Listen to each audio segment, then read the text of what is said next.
राधे राधे प्रिया मित्रों, हर हर महादेव। श्रावण मास की आपको हार्दिक बधाई। स्वागत है आपका शिवपुराण के पंचम अध्याय में। जब कालचक्र की गति रुकने लगे, जब धर्म का दीपक मंद पड़ने लगे, जब असुरों का आतंक आकाश को चुनौती देने लगे और पृथ्वी की गोद रोने लगे, तब ब्रह्मांड की व्यवस्था में एक दिव्य चेतना का जन्म आवश्यक हो जाता है। और यह चेतना केवल शक्ति का रूप नहीं होती, यह संयम, करुणा, ज्ञान, नीति और ब्रह्मतेज का वह स्वरूप होती है जिसे पहचान कर संपूर्ण त्रिलोक नतमस्तक हो जाए। ऐसी ही चेतना का अवतरण हुआ जब भगवान शिव की इच्छा और पार्वती जी की तपस्या से उत्पन्न हुआ वह तेजस्वी बालक, जिसे संसार कुमार कार्तिकेय या स्कंद के नाम से जानता है। और यह वही बालक था जो समय की पुकार पर ब्रह्मा, विष्णु और शिव तीनों की योजना का जीवंत उत्तर बनकर उभरा। इस अध्याय की शुरुआत उस परम तेजस्वी बालक के बढ़ते ज्ञान, चेतना और युद्ध कौशल की लीला से होती है, जहां देवगण उसे देखते हैं तो विस्मित रह जाते हैं। वह केवल शिव का पुत्र नहीं, वह स्वयं शिव के तेज का विस्तार था। उसकी आंखों में संयम था, चाल में विश्वास था और वाणी में धर्म की गंभीरता। जब समस्त देवता उसकी सेना को प्रशिक्षित होते हुए देखते हैं, तब इंद्र अपने अभिमान को भूलकर प्रणाम करते हैं और कहते हैं, धन्य है यह तेज जो अवतार लेकर हम सबकी रक्षा को प्रकट हुआ। स्कंद केवल युद्ध करना नहीं जानता था, वह युद्ध की नीति, रण कौशल, सैनिकों का मनोबल, विजय के साथ संयम और हार में धैर्य, सब कुछ जानता था। वह शिव की उस तंद्रा का उत्तर था जिसमें संसार प्रतीक्षा कर रहा था। इधर तारकासुर अपनी माया में डूबा हुआ, अपने यज्ञों और साधनाओं से और अधिक बलशाली होता जा रहा था। उसे शिव जी से वर प्राप्त था कि उसकी मृत्यु केवल शिव पुत्र के हाथों हो सकती है। और जब उसे यह ज्ञात हुआ कि शिव का पुत्र उत्पन्न हो चुका है, तब वह पहले हंसा और फिर भयभीत हुआ। लेकिन अभिमान इतना गहरा था कि वह अपने भय को भी शक्ति में बदल देना चाहता था। उसने असंख्य राक्षसों को बुलाया, असुरों की 7 शाखाएं जो पृथ्वी, पाताल और आकाश के मध्य छिपी थी, वे सब उसके आदेश पर एकत्र हुईं। उसमें वह माया थी जो सूर्य को भी ढक सकती थी। उसके पास वह रथ था जो आकाश में स्थिर रह सके। उसके शस्त्र अग्निवर्षा कर सकते थे और उसकी सेना के प्रत्येक राक्षस 100 योद्धाओं के बराबर था। उसकी एक सांस पर्वतों को कंपा सकती थी और उसकी दृष्टि में मृत्यु भी भय खाती थी। इधर देवगण शिव पुत्र की अगुवाई में सैन्य सभा बुलाते हैं। प्रत्येक दिशा से देवताओं की टुकड़ियां आती हैं। उत्तर से वायु सेना, पूर्व से अग्निदेव की शक्ति, दक्षिण से यम की दृढ़ता और पश्चिम से वरुण की गहराई। स्वयं इंद्र अपने वज्र के साथ अग्रिम पंक्ति में खड़े होते हैं और बीच में खड़ा होता है एक दिव्य रथ, जिसमें होता है स्कंद। उसकी छाती पर स्वर्ण चिन्ह, उसके हाथों में शक्तिवेल, वह दिव्य शक्ति जो शिव ने उसे दी थी, जो केवल धर्म की रक्षा के लिए प्रयुक्त की जाती है। युद्ध की घोषणा होती है। तारकासुर की सेनाएं आकाश को ढक लेती हैं। दिन और रात का भेद मिट जाता है। पृथ्वी कांपने लगती है, नदियां उल्टी दिशा में बहने लगती हैं और आकाश में सहस्त्र बाणों की रेखाएं बनने लगती हैं। स्कंद युद्ध के मैदान में उतरते हैं, उनके पीछे देवता और आगे अधर्म। और जब युद्ध का पहला प्रहार होता है, तो सूर्य कुछ समय के लिए अदृश्य हो जाता है, क्योंकि दोनों ओर से ऐसी ऊर्जा निकलती है जो केवल युद्ध नहीं, ब्रह्मांडीय संतुलन का संघर्ष बन जाती है। स्कंद का पहला बाण 10 राक्षसों को भस्म करता है, लेकिन वे पुनः जीवित हो जाते हैं। क्योंकि तारकासुर की माया उन्हें बार बार संजीवनी शक्ति दे रही होती है। तब स्कंद अपने मन को स्थिर करते हैं, वे ध्यान करते हैं। उनके हृदय में राम नाम का कंपन होता है और शिव से प्राप्त आशीर्वाद उन्हें यह बोध देता है कि इस युद्ध को केवल अस्त्रों से नहीं, तप और विवेक से जीतना होगा। वे रणभूमि को केवल रक्त से नहीं, धर्म से भी सींचते हैं। वे अपने सैनिकों को कहते हैं, यदि तुम एक पग भी पीछे हटे तो यह केवल पराजय नहीं होगी, यह धर्म का अपमान होगा। और यह सुनकर देवसेना में अग्नि भर जाती है। आकाश गूंज उठता है, जय शिवपुत्र स्कंद। इधर तारकासुर स्वयं मैदान में उतरता है। उसके 100 सिर, सहस्त्र भुजाएं और हर हथियार से अग्निवर्षा होती है। स्कंद उसकी ओर बढ़ते हैं, शांत, गंभीर और स्थिर, जैसे शिव स्वयं तप से उठकर चल पड़े हों। यह दृश्य केवल युद्ध का नहीं, चेतना का था, जहां एक ओर अहंकार था और दूसरी ओर शिव की भक्ति से उत्पन्न विनय, जहां एक ओर अधर्म था और दूसरी ओर धर्म का व्रत।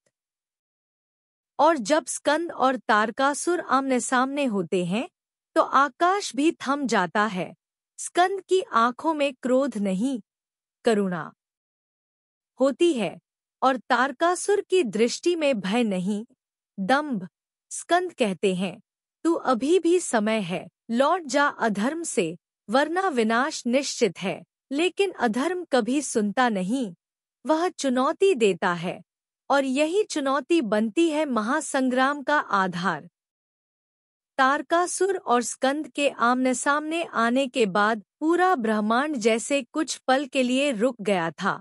देवता, ऋषि, यक्ष, गंधर्व सभी आकाश से युद्ध देख रहे थे और पृथ्वी, आकाश, जल, पवन सबने जैसे अपनी सांसें रोक ली थी। स्कंद, जो भगवान शिव और माता पार्वती के तप और प्रेम से जन्मे थे, उनके हाथ में दिव्य शक्ति, शक्तिवेल थी, जो उन्हें स्वयं भगवान शिव से मिली थी। और उनके चेहरे पर ना घमंड था, ना डर, बस एक गहरा शांति भरा तेज था, जो दर्शा रहा था कि ये युद्ध केवल बाहरी नहीं, भीतर की सच्चाई और अधर्म के अहंकार के बीच है। सामने था तारकासुर, वह राक्षस जिसने हजारों वर्षों की तपस्या से वरदान पाया था और अब उसे यकीन ही नहीं हो रहा था कि एक बालक, जिसे वह साधारण समझ रहा था, उसे मृत्यु की ओर ले जा सकता है। लेकिन यह बालक कोई साधारण नहीं, स्वयं शिव का तेज था। युद्ध शुरू हुआ।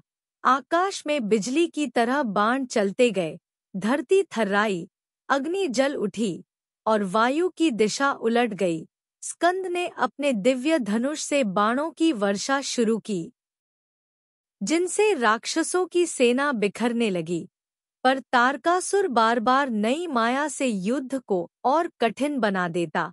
वह कभी विशाल हाथी बनकर हमला करता, कभी सूर्य जैसे तेज से चारों ओर की रोशनी हर लेता, तो कभी 100 रूप बनाकर एक साथ हमला करता। पर स्कंद अपनी ध्यान शक्ति से सब पहचान लेते। वो ना तो डरते, ना ही पीछे हटते। उन्होंने अपने सैनिकों को भी साहस दिया।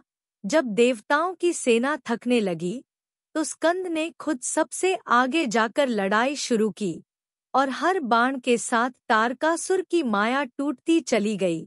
स्कंद के तेज से आकाश लाल हो गया था और हर दिशा में जय स्कंद, जय शिवपुत्र की गूंज होने लगी थी। अब अंतिम युद्ध का समय आया। स्कंद ने ध्यानपूर्वक अपना शक्तिवेल अस्त्र उठाया और पूरे विश्वास, करुणा और शक्ति के साथ तारकासुर से कहा, अब भी समय है। अगर तू धर्म की राह पर लौटे तो क्षमा संभव है, परंतु अहंकार कभी नहीं झुकता। और तारकासुर ने उसका मजाक उड़ाया। तब स्कंद ने वह दिव्य अस्त्र चलाया और वह सीधा जाकर तारकासुर के हृदय को भेदता हुआ उसके सारे पापों और अहंकार को भस्म कर गया। राक्षसों की सेना तितर-बितर हो गई, आकाश से पुष्पों की वर्षा होने लगी। ब्रह्मा, विष्णु और स्वयं महादेव प्रकट होकर स्कंद को आशीर्वाद देते हैं। पार्वती माँ की आंखों में आंसू हैं, पर वे आंसू गर्व और प्रेम के होते हैं। और शिव, जो सदियों से मौन में थे, मुस्कुराकर कहते हैं, तू केवल मेरा पुत्र नहीं, तू धर्म की सजीव लौ है। स्कंद सबको नमन करते हैं और कहते हैं, यह मेरी नहीं, माता पिता के आशीर्वाद, गुरुजनों की शिक्षा और धर्म की शक्ति की विजय है। देवताओं ने उन्हें देवसेना का अधिपति बनाया और उन्हें शक्तिधर, महाशूर, तारक विनाशक, शिव शक्ति स्वरूप जैसे नामों से पुकारा गया। इस युद्ध ने यह सिद्ध कर दिया कि जब कोई आत्मा सच्चाई, तप, संयम और भक्ति से जुड़ ई हो, तो वह किसी भी महाशक्ति से बड़ी बन जाती है। यह अध्याय हमें सिखाता है कि जीवन में चाहे जितनी भी कठिन माया हो, यदि हमारा उद्देश्य धर्म है, तो जीत निश्चित है। स्कंद केवल एक योद्धा नहीं थे, वे हर उस व्यक्ति की प्रेरणा हैं जो अकेले सत्य के लिए खड़ा हो। वे हर उस आत्मा की शक्ति हैं जो भीतर से शिव से जुड़ी हो। उन्होंने दिखाया कि केवल शक्ति से नहीं, संयम, ध्यान, सेवा और आशीर्वाद से भी विजय प्राप्त होती है।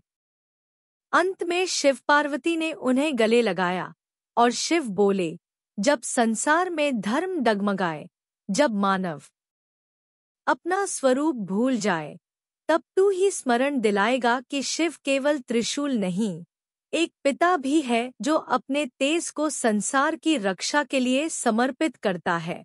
और उस दिन से स्कंद की पूजा केवल देवसेना के नायक के रूप में नहीं, बल्कि एक धर्मवीर, एक शिवभाव और एक संतुलित योद्धा के रूप में होने लगी, जिन्होंने दुनिया को यह सिखाया कि अगर लक्ष्य शुद्ध हो, मार्ग सत्य हो और मन में शिव हो, तो कोई भी राक्षस बड़ा नहीं, कोई भी संकट स्थायी नहीं और कोई भी विजय असंभव नहीं। मित्रों, ये रहा शिवपुराण का 5वां अध्याय।